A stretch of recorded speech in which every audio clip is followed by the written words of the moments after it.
Go ahead, Greg. So I have Office 365, the yearly subscription, and I've been running Windows 11 for about 3 months now. I haven't had a problem at all, and I'm into everything. All my old programs, everything's worked great. Same here. And Marcia has up until today, so. Yeah, That's right. And I did shut down several times and restart. I'm thinking it may be something else besides Windows 11, but it's a new Surface Pro, the newest one. And I'm just thinking there's some other problem, but I'm not quite sure where to check. Marcia, I just posted a link in the chat, and that's support at TechSmith. And apparently you may not be the only one having a problem. Okay, thank you. Uh-huh. I was just going to mention that what I found is that in one of the last updates in Windows 11, the interface for the Windows Explorer, where you look at your files, is really quite different than it used to be. It's really took me a little while to get used to the way it works. I also find that very often things like, for example, when you would right click on something to maybe to copy or whatever, that it's very slow compared to what it used to be. I don't know what's going on there, but that's probably the last 2 or 3 weeks. I've probably had at least 2 updates of Windows 11 since then. Mary, my Windows tip today is going to include something on the File Explorer. Good. And so you may have some questions after that. I don't know if everyone's noticed, but when you reboot your computer now, Windows is getting more aggressive. Wait for the double negative. Do you really not want to install this copy of Windows 11? Just remember that they did that with Windows 10. They started getting real tricky, and I noticed that the options for opting out and the terminology is getting a little more confusing. Did you notice that, you guys? Or I guess Bob's already converted everything. You don't get to those messages, but it is pretty cool. I just rebooted my system this morning, and the messages were more, you really got to look carefully. Do you not really want to install this? Be careful how you answer. The only Windows 10 I have left doesn't qualify for an update, so they don't bother me at all. It'll just stay as Windows 10. Yeah, I don't know. Now, one of my computers is eligible, the one I'm using right now, for Windows 11, and I decided I'm going to wait until the notification comes through, and it still hasn't. So but I'm not going to force it. I'm going to just be patient. I got till 2025. Yep. Well, the one I'm on, of course, I'm on a computer that's running Linux, not Windows right now. But this computer is dual boot, and it is not upgradable to Windows 10, 11. I have a Microsoft Surface 3. It's an older one, and it won't update either. Then you'll happily stay with Windows 10. Absolutely. I know statistically they just posted that there are now 16% have converted to Windows 11. Really? Yeah, which is actually surprising. At this point in the cycle, how does that compare to the update from Windows 7 to Windows 10? Does anybody remember? Way ahead. Way ahead. Yep. I had no problems with upgrading my Surface Pro and an old MSI laptop, a gaming laptop, from 10 up to 11. Jim, did you have any trouble with all your audiovisual equipment? You're using all the stuff that you use. You had no trouble at all? No, actually, but I've only used I'm using a Mac now for all of this stuff. I have a Mac Mini M1. Oh, right. Here. Yeah. But when we travel, I take the Surface Pro, but I don't have as much equipment hooking up to it. I still use the Stream Deck, and I still use OBS, so those things are not a problem. And the only thing I really run the MSI, the gaming computer, for is a flight simulator. Right. So, and I need to upgrade that because I want to do more with the AR. When I was at the Zoom booth at the show that I was in last week, Yeah. they were demonstrating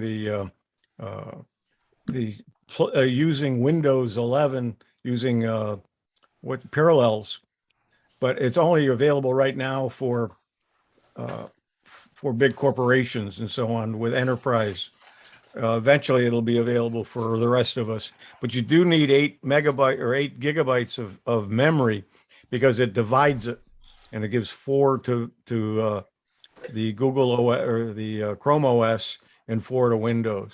When Yeah, they I know. do it with parallel. You'll have two crummy running computer systems, right? Exactly. So yeah, I'm not all that interested in running Windows on my Mac, even though it certainly has the power to do that. I just don't care to. Well, some people do. I know I've got a couple of friends. I think it's Quicken. It's either Quicken or QuickBooks doesn't Oh, run okay. only on Windows or Windows and Macs, but it An doesn't run on, emulator, yeah. yeah, it doesn't run on Chrome. I've heard of And, people putting, Parallels or Boot Camp or whatever on their Mac and running Windows, and then inside of that running some other kernel, like a emulator for what is it? Android. Yeah. So Windows people go crazy with this stuff, and I just, it's a tool. But Windows 11 was supposed to come out with the ability to use some of the Android apps and right out of the box, and they didn't have it. They still don't have it. They're still working on it. They're they saying say it's coming. February. Yeah. Right. Yeah. But my son is running an emulator on his laptop that I think is still on 10. And he runs an emulator for Android so he can run Snapseed. So on his PC. And it works. So, more power to him. If we have any new people on here that would like to just say hello and tell us where you're from and maybe how you heard about us, feel free to do so. You can either raise your hand, or if you aren't sure how to do that, you can raise your hand this way or just kind of butt in. Bill James, you got your hand up. I was just thinking about Marcia's problem. I think, and you may have already suggested this, but what I would do on those particular programs she's having difficulty with, I would just uninstall and reinstall them and see if that solves the problem. I'd also run Malwarebytes for the heck of it. Yeah, that would be. And if you have Malwarebytes installed, uninstall Malwarebytes, and then see if you have the problem, because Malwarebytes interferes with some things sometimes. Yeah. Also, Marcia, I'm assuming you have. You might need the licenses for those programs, but then you may not. But have those handy if you have to for the reinstall. But just uninstall those programs and then reinstall them and see if that helps. Thank you. I'll try that. Yeah, Marcia, in the uninstall, don't uninstall them from the Windows. Go into Camtasia and uninstall it from Camtasia, because that saves your license number, and it puts it back up in the cloud, so then you can reinstall, because you only have 2 license numbers per purchase copy. Thank you. I would have gone through Windows. So No, don't do that. Don't do that. And I have copied all my keys from TechSmith over the years. I have I don't know how many keys, but the latest ones I have those saved as well. But yeah, but the keys won't help you, because you're only allowed 2 licenses per purchase copy. So if you don't uninstall and delicense one of them, then it won't. You'll have used your licenses up. So you have to uninstall it, and in the uninstall process, it delicenses it and puts your copy back up in the cloud. Oh, okay, great. Thank you. So just do that just do it through Camtasia. Okay.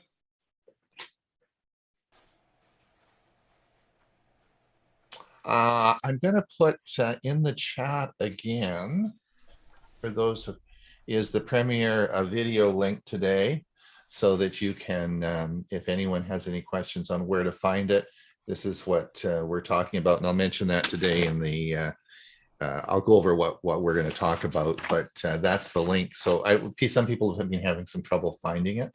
So I'm going to try and do that every week. Bill, my new coffee maker arrives tomorrow.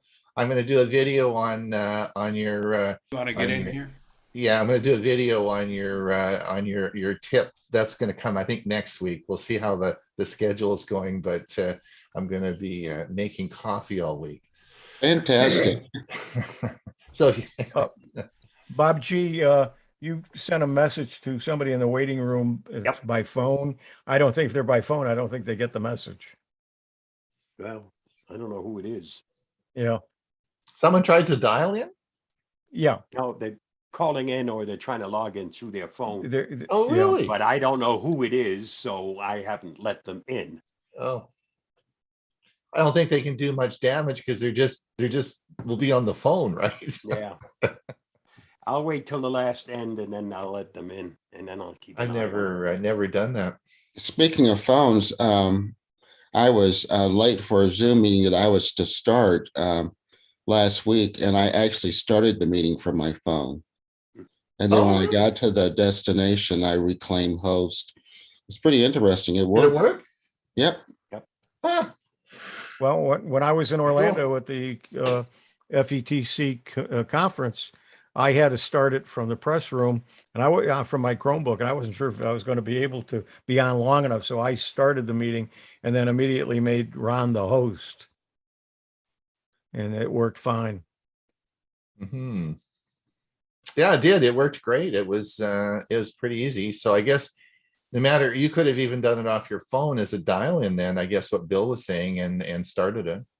If worse came to worse, I would have run back to the showroom floor and gone to the Zoom booth and said, help. Exactly. How'd the conference go? Oh, fantastic. I thought there would be some things that would deal that weren't going to be K through 12 that I could learn some things about and talk to people about. It ended up a lot of it was so, and those booths that were K through 12 probably only, they had parents.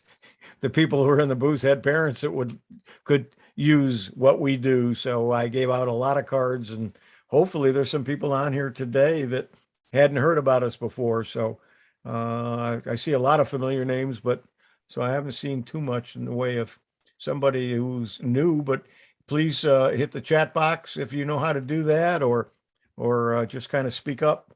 We got 1 minute before we start, or you can do it in the Q&A, or hand up. Or in the Q&A. Hi, Donna, Donna. go ahead. James, that measuring tape I got it for my husband, he said he has to use it on his knees on the floor. I thought it worked on the wall. So just a piece of information from one of the gadgets Bill had in the newsletter, that measuring tape that went around corners. Okay. You have to be on your hands and knees to use it. Bill, you rascal. I think if I remember, it was just a regular tape measure, except that it didn't have the tape. 10 o'clock. No, anyway, to use it, he had to go on his knees, and I'll be quiet. All right, bye-bye. Oh, yeah, we got to start. So we got to start the music. We're going to mute all, and we will.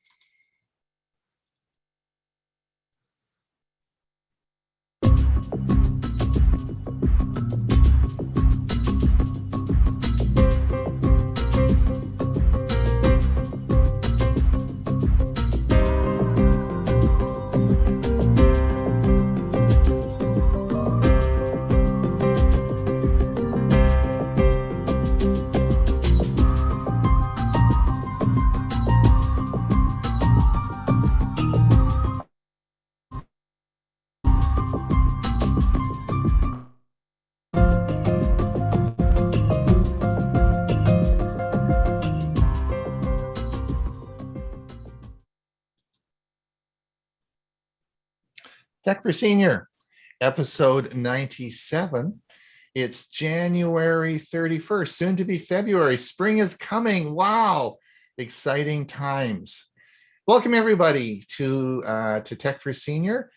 We have 71 people in the audience today and a bunch of people over on YouTube as we broadcast our show, not only to in our Zoom meeting here, but we broadcast it over onto YouTube. Show's a little bit different for those listening on YouTube. We'll broadcast this for about 50 minutes, and just prior to Bill's segment, we will be stopping the live broadcast.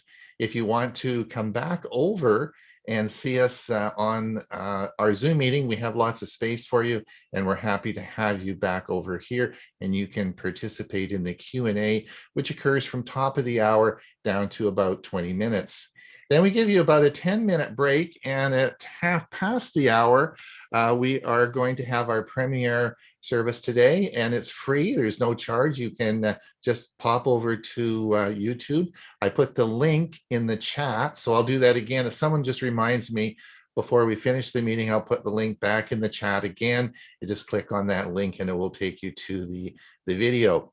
And today, Hewie probably doesn't remember, but he gave an outstanding talk a year ago on QR codes. So thank you so much, Hewie. We're going to listen to that again today. Ray Baxter did an excellent job on how to record your computer screen, and we're going to listen to that.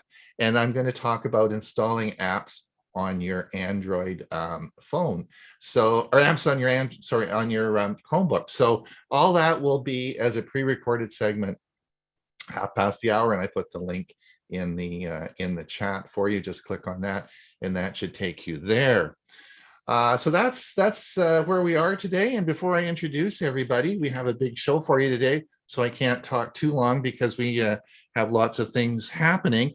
But I wanted just to give everybody an update on the our Ko-fi fund. As you know, this is a free service. We have nobody gets paid, but we do have expenses, and the expenses are once a year. We ask everybody to help with the expenses, and you did this year, and you did last year as well.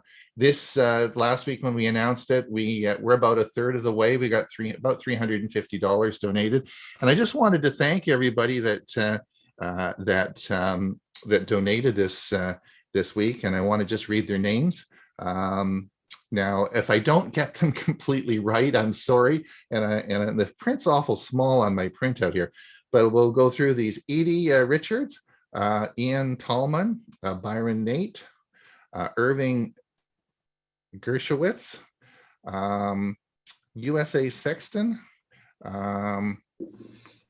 Gerald Hennessy, Diane Ortloff, Gerald Mars, Donna Kirkhoven, the Glenora Seniors Computer Club, Bob Baxter, Liz Milford, Joel Sandberg, Ann Titus, Linda Stewart, Neil B., Elizabeth Bradley, Ann Hunt, and Elizabeth Milford. And if I've forgotten anybody, that's the list so far. So thanks everyone for doing that. I don't anticipate a problem. I mean, last year it took about 3 weeks as well, and we had enough. We reached our goal, and that's it. Then we can have fun for the rest of the year. So we just want to get this done, get it over with, so we can pay the bills and keep having fun for the rest of the year. And so thank you, all those of you who have donated so far. Let's talk. I want to introduce everybody. I think you know everyone, but I want to, of course, there's Hewie Poplock. Hewie and I had a big week last week. Hewie, what did we do last week? We did learning Chromebooks. Yeah, we did. And we had a good turnout. We had some good information on it. The recording has been finished and edited and is on YouTube. And I'll be sending a note with the link to it to everybody who is registered. It may not have made it, can watch the video as well as those who did.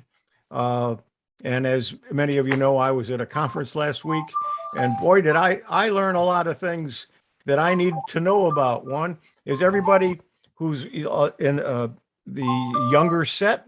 And when I say younger set, somebody's. Yeah, I got it. I just muted thanks. them. Thank you. They're all using LinkedIn. They're not using Facebook. They're posting all kinds of stuff like they do on Facebook, but interesting things and things about them, things they're involved in. I got an account on LinkedIn now. I got to figure out how to update it and make it so I can contact some of these people. So it's going to be a challenge. Plus, there's a couple of programs I need to learn how to do and so on.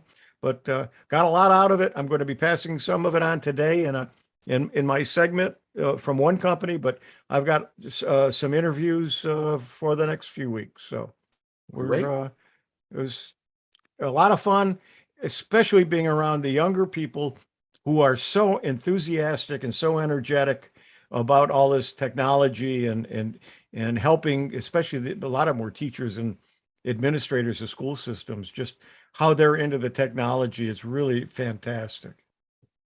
Yeah, indeed. So I'm glad you had a good time. Speaking of a younger mind, everyone knows Bob. There you go. Bob, morning. how did your week go? Busy making some more videos. That's what Yes. keeps me busy. Yes, that's lots of Keeping fun. up. Yes, Keeping up with all of the stuff that's coming out. it's a lot of fun, isn't it? Yep. And Ray, how did your week go?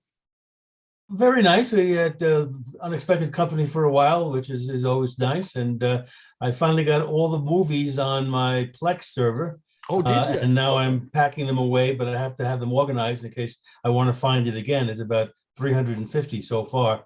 But my next step is to not get music on it. And I experimented it, and it's not quite as easy as it was with the movies. All right. But I'll be giving a report on that in the coming weeks. Yeah, because we still expect part 3 from you. Oh, you're counting. Okay. I'm counting on it. By the way, can you come on Thursday? Sure. Okay. So everyone, as you know, on Thursday, we have another show. We have Tech for Senior Live, which we review all the news articles for the week. So if you don't watch it or you haven't listened to it yet, please come and listen to us on Thursday. And if you miss it, we even have it podcasted, so you can you listen to our podcast, which we're pretty proud of. And Bill James, of course, and his gadgets. I'm looking forward to his article for tomorrow. It'll come out in the newsletter. Of course, we're all busy buying his gadgets. My new coffee maker is coming tomorrow, and I'm going to do a little video on it for next week. So, Bill, do you have one? I do have one, yes. Oh, do you? For years. Okay. I have just a single serve. Mine's not the 12 cup. Okay. But I posted to Donna, I apologize for that I possibly misled, but the electronics of that electronic tape measure only replaced the tape portion. So you don't have a physical tape to pull out. So she would be correct. You would have to crawl around the floor to get an accurate measurement. I should have included that in my review. So I will be more careful in looking at the physical aspects of some of these things, particularly, we don't want us seniors to be inconvenienced. So if you want a physical tape that you're going to have to measure, you need to have the regular tape measure. But if you're doing just something like a tabletop, you want to just a short area, you can just run that. And you don't have the physical tape to contend with. All right, thanks, Bill. Bob. Also, Ron, I saw on Facebook today that someone said that if at our age, if you plan on getting on the floor to do something like a tape measure, you better have a plan on getting up before you get down on the floor. That would be a true statement. That'd be a true statement. Bob, are you ready to roll? I am, as soon as people stop talking. I know. I'm long-winded. I'm sorry.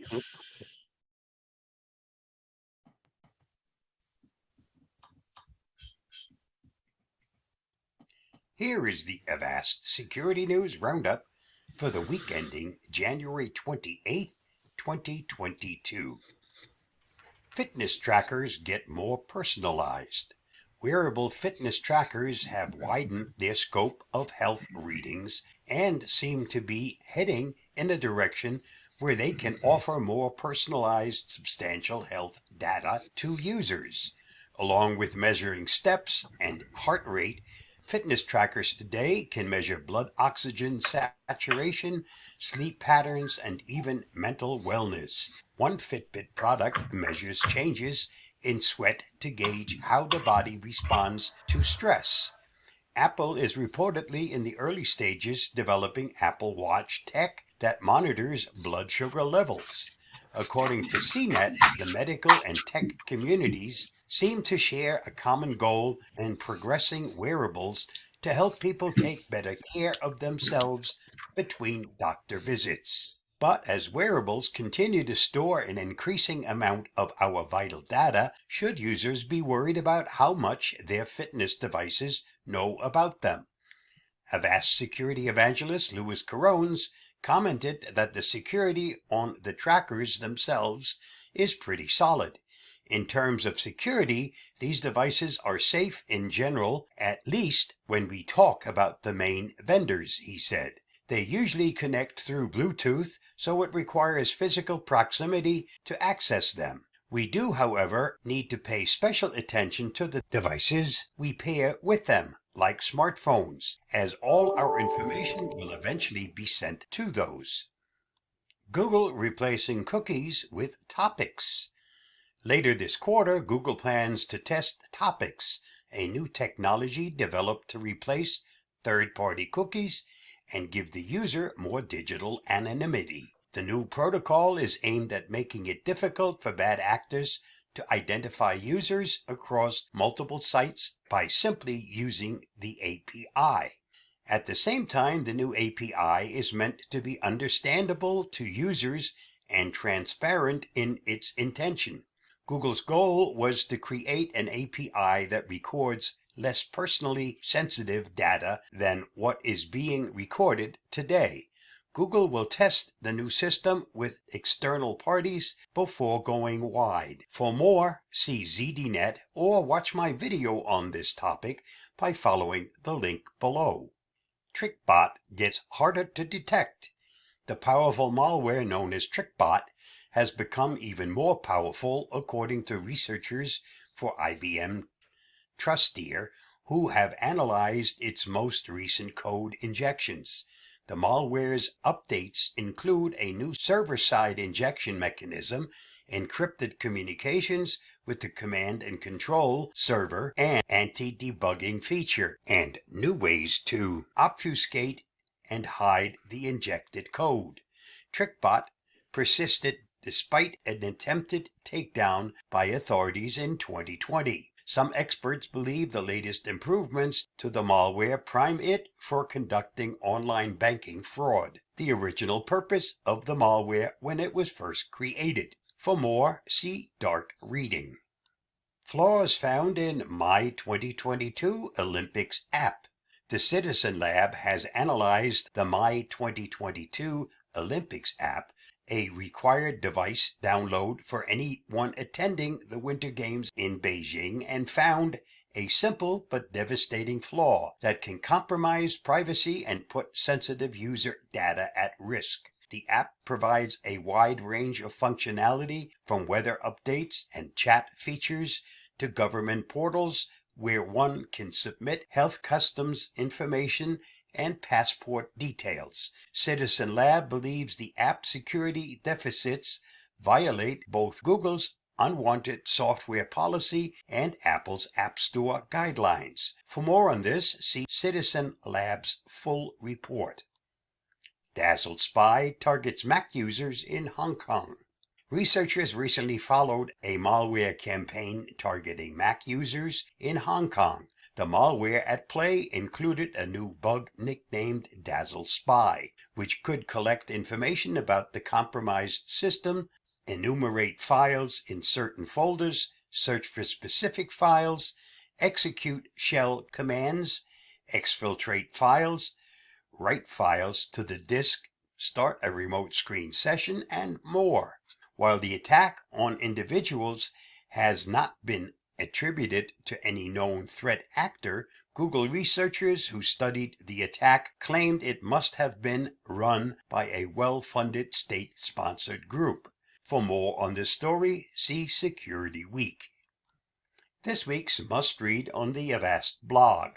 A new report from the UK's National Crime Agency has found the average age of DDoS hackers has dropped to 15, with some students being as young as 9 years old. The issue is that DDoS attacks are easy enough for even kids to carry out. For more on this, read the full story in the Avast blog. Just follow the link below. And that wraps up this week's Avast Security News Roundup. Stay safe, stay secure, and I'll see you again next week. Bye-bye. Thanks, Bob. Good information. The bad guys are still out there. And younger. Yep. 9 years old and already hacking. Oh man. All right.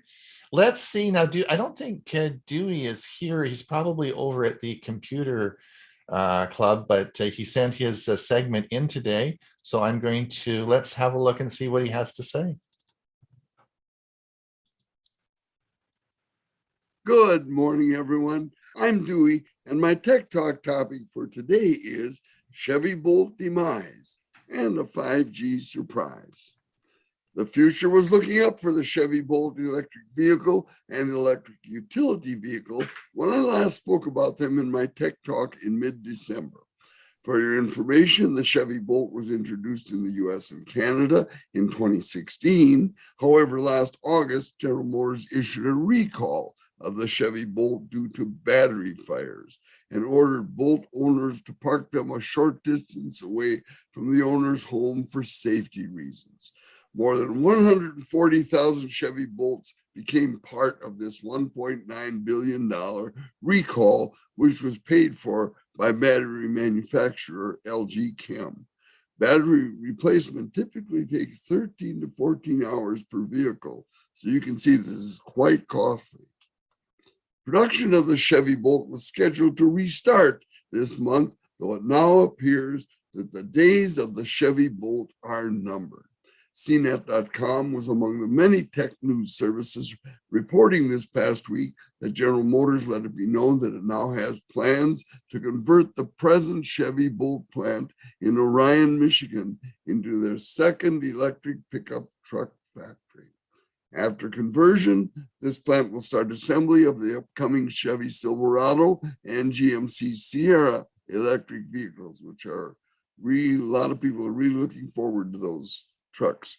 Final production of the Bolt electric vehicle and EUV will continue during the plant's conversion. Changing the subject, you may recall that January 5th was the date that Verizon and AT&T had planned to turn on their new 5G C-band service. This was later delayed until January 19th because of airline and airport fears that C-band could possibly interfere with aircraft altimeters in bad visibility landing situations. You know, in China and many other countries, they've been doing this for a while, but not here. DaytonNews.com reported last week that the US FAA has found a workaround for airplane altimeters that might have experienced 5G issues. This workaround involved testing 20 brands of altimeters used in airplanes and approving at least 90% of them as safe to use. Also, AT&T and Verizon have recently been working more closely with airports to help mitigate their fears, thus allowing this issue to gradually subside. Not all done yet, but it's darn close. This rollout of C-band 5G is truly a significant step, according to a recent article by Bob O'Donnell at Forbes.com. The article was titled, Verizon and AT&T C-band launch portends future of 5G. C-band will now enable the kind of fast download speeds we've been promised for 5G, but generally haven't seen, says Bob O'Donnell. Now, for what it's worth, I tested my new Verizon Samsung Galaxy S21 5G phone last Friday near a Verizon tower that borders Silver Ridge, our park here in Mesa, Arizona. I used speedtest.net on my phone and ran a test, and look at the results. In the upper left-hand corner, you'll see Download 224. That's 224 megabits per second download. How'd you like to pick up your phone and see that as a nice download speed? Of course, looking at the upload speed right next to it to the right, it's only 9.5. It's a little bit on the pathetic side, but still, wow, what a download speed. In real world terms, it's likely that most consumers with 5G phones will find speeds like this to be sufficiently fast. Verizon clearly recognizes this as they decided to use the same 5G ultra wideband name for its C-band driven service as it does for its millimeter wave based 5G service. The author continued.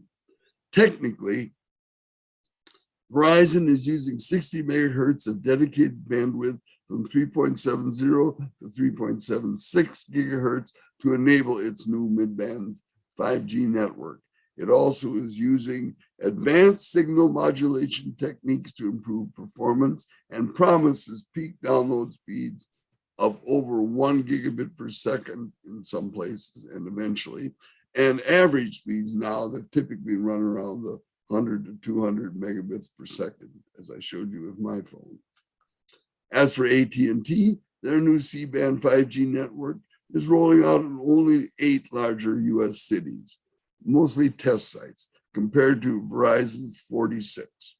Though AT&T's C-band 5G efforts appear modest when compared with Verizon and T-Mobile, their spattering of test sites in larger US cities indicates their intent to be a worthy competitor in the future. For AT&T, C-band offers the boost that it definitely needs. In addition to faster speeds, mid-band 5G opens new possibilities, particularly around fixed wireless access, FWA, otherwise known as wireless broadband. I've talked about that in the past. That's available to many places in the country, and it's going to offer a lot of possibilities, especially in areas where the internet has been much too slow. Toward that end, Verizon has launched both a greatly expanded 5G home internet service as well as low-cost offerings for business. And I've told you about some of these. T-Mobile had already launched 5G fixed wireless access service, though it did run into a few early glitches with its home receiver router devices. One of the most important aspects of the 5G C-band rollout is that it will finally bring real 5G service to a large percentage of the US population, maybe even close to half, by having all 3 major US carriers using wide chunks of mid-band spectrum to deliver this super fast 5G. The US can finally start catching up with China and other countries around the world that have already been using this sweet spot of mid-band spectrum for their 5G networks. This is not only a significant benefit for US consumers and businesses, but a critical step needed to start driving the extended benefits of a 5G economy. Writer Bob O'Donnell at Forbes.com concludes his article saying that with solid networks in place, more device makers will be inspired to integrate 5G modems into their products. Also, networking and cloud computing companies will enable the critical infrastructure that will be necessary to move computing, telecommunications, and technology forward. Collectively, that's when we will really start to see the future of 5G come to life. Well, that's my Tech Talk story for today, and I'm going to stick with this one, that's for sure. I won't be seeing you next week, but I'll be back a few weeks down the line. So take care, stay safe, have a great day, and God bless.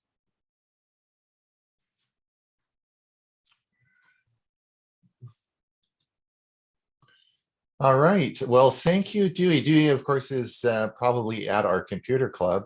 When he mentioned that his download speed was 224, that's about 224 times faster than it was in our RV resort. I'm sure that Greg can attest to that. Anyway, Hewie, are you ready to roll? I certainly am. And I think I'll do my report from FETC first, and then we'll do the Windows tip. Hopefully you can see this. This is Hewie Poplock reporting on the Future of Education Technology Conference. This is report number 1. We're going to talk about Logitech. First part of our report features Will Ward talking about the Litra Glow and other Logitech products. Hello, everybody. It's working now. All right. Hello and welcome to the Orange County Convention Center. Today I'm William with Logitech, and I'm going to tell you about Logitech's web cameras, our new Litra light, as well as a standalone microphone from Blue Microphones. So all of this is going to make your Zoom conferences so much better, with a camera to see you crisp and clear, a light so you can see yourself with perfect lighting, and also a little microphone so they can hear you nice and clear, so you're not yelling back and forth and getting frustrated with your computer technology. So it all starts off with a web camera. A web camera can just plug into your computer, and that way you're going to look as crisp and clear as you can. And we sell some very basic, affordable ones. We've got some mid-level and some really nice, high-quality 4K picture, so you can look your best. And to make it even better, we have a new little Litra light, because lighting's always an issue. So with this little light, you can just clip it to your monitor. It's adjustable. You can swivel it, you can angle it, anything you want to do on your computer. And on the back of it, you can simply turn it on and off. You can control the brightness levels. If you want to make it really bright, you can make it really dim. And also you can control the hue of it. So if you want to make it a little more of a skin tone, a little more bright and clear, you can adjust the light for you.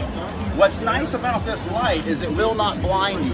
So you can look at it without squinting up when your conference calls, but it'll still make you look great for your pictures. So you just simply hang it up, and lights and camera. But then we have a standalone microphone as well.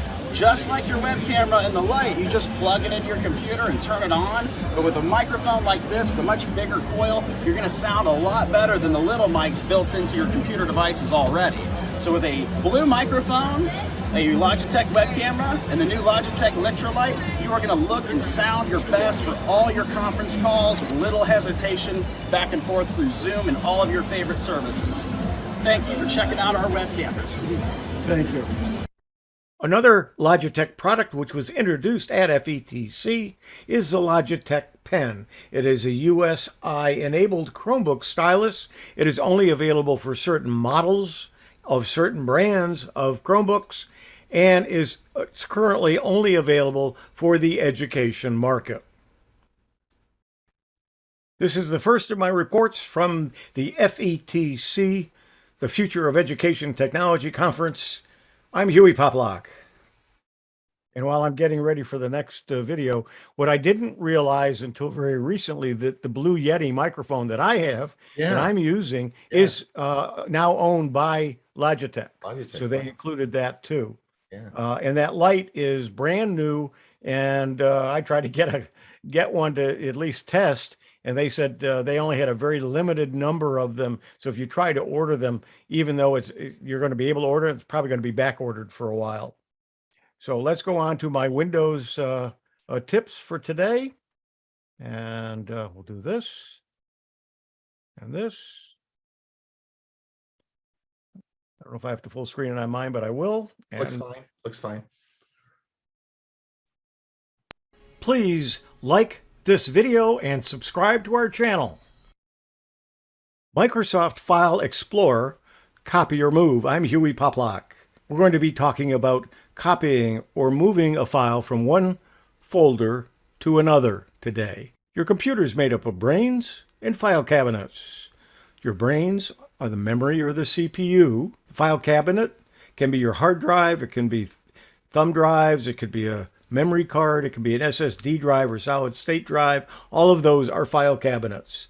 File cabinets, and inside of each drawer are hanging folders. Inside the hanging folders, you put manila folders inside of them. And then inside of the manila folders are pieces of paper, are articles, are documents, and so on. And then you can have manila folders within manila folders, or subfolders and subfolders. In an organized drawer, it would look something like this. So you can organize your computer files the same way. This is Windows 7, I believe, from an earlier capture that I did. This is Windows 11 on my current computer. On my computer, at the bottom in my taskbar is something called This PC and File Explorer. Both of them get you basically to the same place. This PC is just like one level higher than File Explorer. The older versions of Windows would look like this. It was called Windows Explorer then, but now it's called File Explorer. It looked like this, but it hasn't changed a whole bunch. And if you opened up the whole computer, it would look like this. In Windows 11, this is what it looks like with the ribbon at the top. Of course, ribbon at the top was introduced in 10, so you did see that in 10. Let's take a look at Windows 11 because that's the computer that I work with, and it's easier for me to make screenshots to show you. When we open up this PC, this is what it looks like on my computer. Now, remember, there are a lot of ways in which you can show the information in File Explorer, and to show you all the different ways in which we can do that will be another tip. Right now, we're just talking about copying and moving a file from one folder to another. And this is the file in a particular folder that I want to copy to another folder. And this is the folder I want to copy it to. It's empty. There are different ways in which you can do this. Back in the earlier days of Windows, I used a program called Norton Commander or Xtree, and it would have two instances of the files or two instances of the file manager, and you would be able to just click and drag it or move it from one to the other. And that's the way I got used to doing it, and I could still do it that way. And the way I would do it would be to hover over the bar at the top right and choose the side-by-side. In Windows 10, you can just snap it to the sides. So I snapped it to the side, so I've got two half screens, one with the view that we're doing, and then I can put whatever I want in the other. So I put a second Windows File Explorer, and then I could just either drag it or copy it from one to the other. But that's a more difficult way to do it. Another way to do it would be to right mouse click the file that you want. When you do, you'll get this menu, and at the bottom it says Show More Options. When you show more options, you get this. One of the things you could do is you could copy the file, go to the folder that you want to put it in, and paste it. That's not one I do recommend, but it can be done. What I do is, if I left mouse click and dragged it to the folder that I want on the left side and let the mouse key go, it would drop in there automatically. If I right mouse click and then dragged it, it would work differently. When I click on the right mouse button and then let go when I've moved it over the folder that I want, I get a menu. I recommend doing it this way with the right mouse button, because if you drop it in the wrong place, you don't know where it is. This way you have, number one, you can see where it's going, and two, you can also decide what you want to do. Do you want to copy it here? Or do you want to move it here? Or just create a shortcut? Now notice that the move here is bold. That means the default is move here. So if I used the left mouse button and dropped it there, it would move it. So what moving is, it's copying it and then deleting it from the other place. So I could copy it or move it. When I right mouse click, I have a choice to what I want to do, and I can also cancel it. So if it's not the right place, I can cancel out of what I'm doing. So that's why I recommend using the right mouse button. Now, the reason it's highlighted is because that's the default. Now, what makes it the default? If you're moving it from one folder to another on the same drive, it'll default to move. If you're copying it from one drive to another drive, the default will be copy.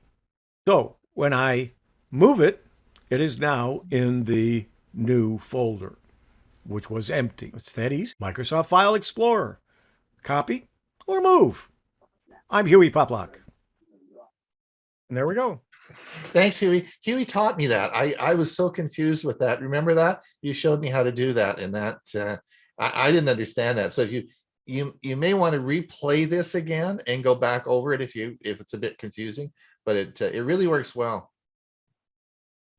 Thank you, Hewie. That was good news. All right, let me just share. I have a little segment for everyone, and we'll just play this.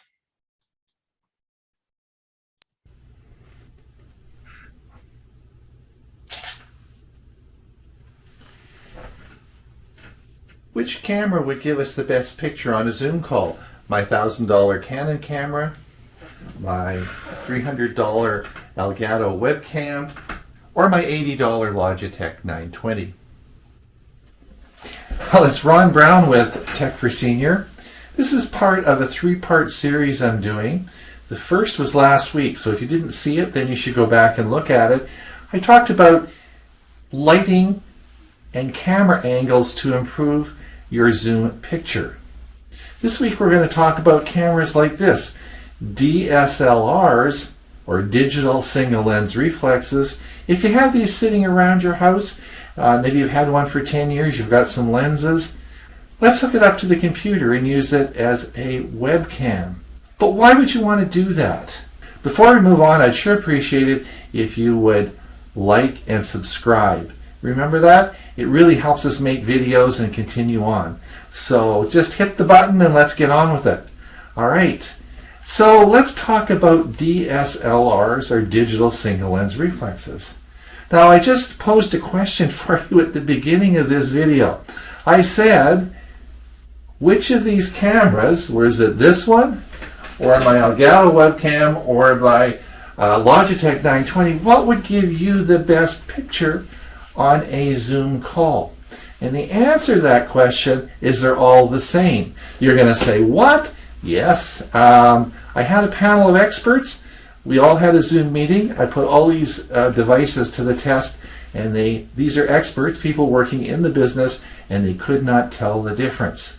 And the reason for that is because in a Zoom meeting, Zoom highly compresses the video quality. And so really it doesn't matter too much which of these devices you use. So the most important way to improve your image in a Zoom meeting is through what I talked about in the first video, and that's lighting, lighting, lighting. Also, camera angles is important as well. So why would you want to maybe take one of these devices and use it as a webcam? Well, that's a very interesting proposition. First of all, I'm not suggesting you go and spend a lot of money buying this. And by the way, my wife wanted me to remind you, this is really her camera, not mine. So I didn't go and spend $1,000 on this. But if you did have a digital single lens reflex sitting around, you've got some lenses, you know how to use it. These are great devices to help improve your image. Now today we're going to talk a little bit about some new terms for you. The first term I want to talk about is vlogging. Now what I always thought vlogging is what the British Navy used to do to you, but that's vlogging, right? So it's different. We're not talking about vlogging, we're talking about vlogging. Well, what is vlogging? Well, vlogging is V-L-O-G. Vlogging is actually creating digital content for social media. So if you take a camera like this and you're out and you're doing movies and you're putting them on YouTube or Facebook or social media, that is called vlogging. And that is one of the most common uses of these cameras today. And if you're doing that, we can show you how that you can start to improve your image. Now I'm going to give you a couple examples now of recently seen videos that there were some problems with cameras. And I want to point this out and show you how a camera like this could help you improve your image. So let's have a look at these captures.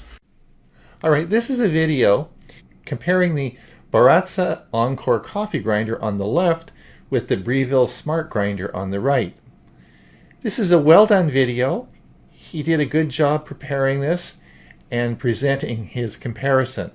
However, you will see that there was a lot of problems with the camera.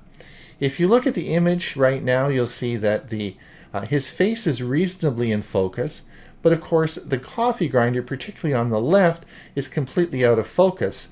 You can't even see the label, which is a big label right on the front. You can't read it. So let's just have a look as I play this video and see what it looks like. Now he's talking back. Now he's talking about the Beretta and discussing the differences between the two. So as you saw in the last video, the problem was one of autofocus. The camera kept focusing on his face, but left the two images in front out of focus, creating a poor camera image. Let's look at this next clip and see what happens. Now this is, again, it's a coffee. It's a different video, a different person making this, and he's showing you how to clean the burrs out of a coffee maker. And I want you to watch as it's a well done video and he did a good job with it, but it's real obvious he's having trouble with the camera focus, particularly when he comes in on a close-up shot. So let's play the video and see what happens. Here he's discussing the burr and he's talking about how to clean this. And he's going to come in closer in a minute and he's going to show you a close-up here, and you'll see, of course, how he's having trouble focusing on this. And then he's going to talk a little more and he comes back again and is really out of focus. Both of these situations can be helped by using a digital single lens reflex camera because, of course, you have more versatility with your camera lenses. All right, this is Melanie Howe. She is a professional social media consultant and she often does videos for StreamYard. This is a clip that she recently did while on StreamYard, and I want to focus on how she's achieving this effect. So let's look at this image, and I'll play you the clip in a minute, but I want you to look at her face, and of course the color balance is perfect. She also has a black shirt on, which of course accentuates her face because she wants us to see her face as she's talking. Now in the background you'll see that it's a bit blurred. And she does this by using, of course, the depth of field feature on a DSLR camera. She, of course, has a subdued background with some color, and it allows her to stand out as she's doing her show. So you see, as she's talking, of course, we focus in on her face because it's all a dark background. Now she does this by using a DSLR camera. It's actually a Sony. It's actually connected to her computer through an HDMI cable and a video capture card. And we'll talk a little bit about that in a minute. All right, a lot of the solutions can be found in using a DSLR camera. What is a DSLR camera? Well, it's digital. If your camera uses film, you're out of luck. But mostly these cameras over the past 15 years are digital. In other words, there's no film in them. So that makes it easy to connect these to your computer, and it is very easy to do. Recently, all the camera manufacturers have gone back and provided software that allows older cameras to be connected to your Zoom meeting or be connected to the computer. The example I'm going to give today is with Canon, and they have created, it's called EOS software that will go back and it will allow you to connect your camera to your computer. This is available free of charge. I'll put the links to the Canon website and you can go and just download the software onto your PC. These cameras all have two output ports. One is USB, the other is HDMI. We're going to talk now about the USB. So the camera will come with a USB connection, and you just connect. It's usually a mini USB connection to the standard Type A connection onto your computer. So once you do that and you connect your camera, it will automatically find the software. So when you go to your Zoom meeting, you just choose the camera called EOS, and your camera will be connected. I'm going to show you how to do that right now. Okay, let's go over to the Canon website and we're going to go to software drivers. From there, we're going to put in the camera's name, which is going to take us down to the software for the camera, and we'll see that, of course, there is the EOS webcam utility, and we just click on this, download it, and install it. This will allow you to connect to your Zoom meeting. Now, a new feature you'll see on new cameras made for vlogging is the term mirrorless. This is a new feature that occurs on cameras used for vlogging. However, remember, as I've just said, the older DSLR mirrored cameras can be used for connecting to your Zoom meetings. Now, this is the camera that Melanie Howe used in her video. Now, you can't actually connect an HDMI cable to your computer with the camera because it won't recognize it. So it has to go through what we call a video capture card. And this is the one I purchased from Elgato. You can find cheaper cards for around $30, but the quality is often variable. Now connecting your camera to your computer with HDMI is the preferred method because the USB connection is often slow and limits the data that can be transferred back and forth. Now, another term I want you to understand is called clean HDMI. When we start looking at these cameras, you really should be looking for a camera that will give you a clean HDMI setting. The reason for this is, as you look through the lens on these cameras, you'll see a lot of control features that are projected onto the screen. Well, of course, we don't want that when we're recording our vlogs. So a clean HDMI setting will mean that those images will be gone and you'll get what you see on the computer screen. And that's called a clean HDMI setting. And that's something you should look for as you look for a vlogging camera. So if you have one of these cameras sitting around, give it a try. You'll get some great pictures. Please remember to like and subscribe, and don't forget to watch next week when we're going to talk about how to use your smartphone as a webcam. This is real cool. So please don't forget to like and subscribe, and we'll see you in about a week's time. Ron Brown with Tech for Senior. All right, Bob, are you ready to go? I hope so.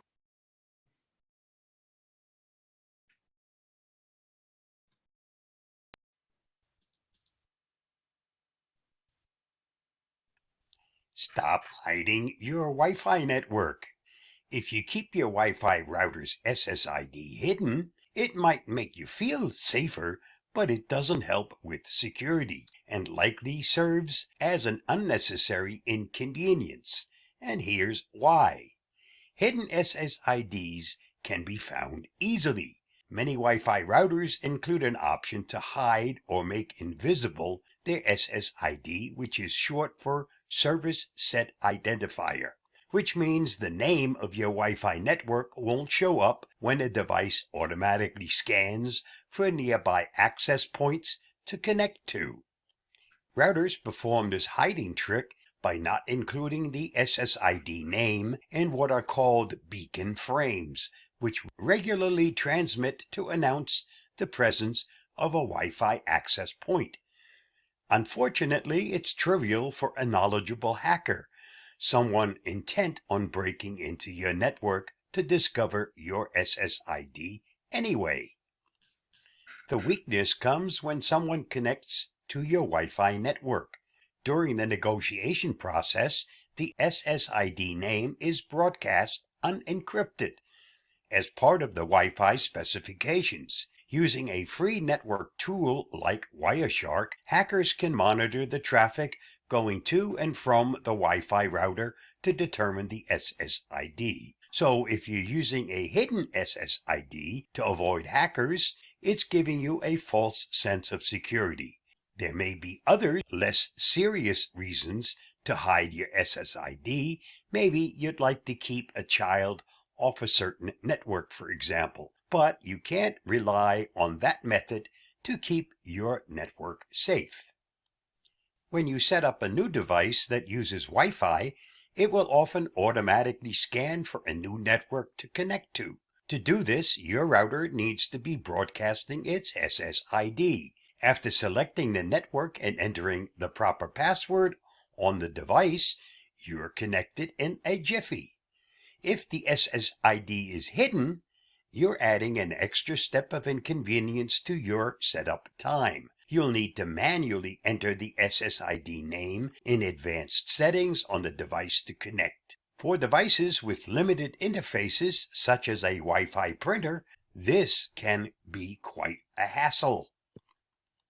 You're actually inconveniencing yourself. As we've already seen in the section above, if you're trying to secure your Wi-Fi network against nefarious hackers, hiding your SSID doesn't stop them and only creates extra work for yourself. To strengthen the security of your Wi-Fi access point, there are better things you can do than hiding your SSID. Here are a few of them. Avoid obsolete and weak Wi-Fi encryption methods such as WEP, WPA1, and WPA2 TKIP. Don't run an open Wi-Fi access point where people can connect without a password.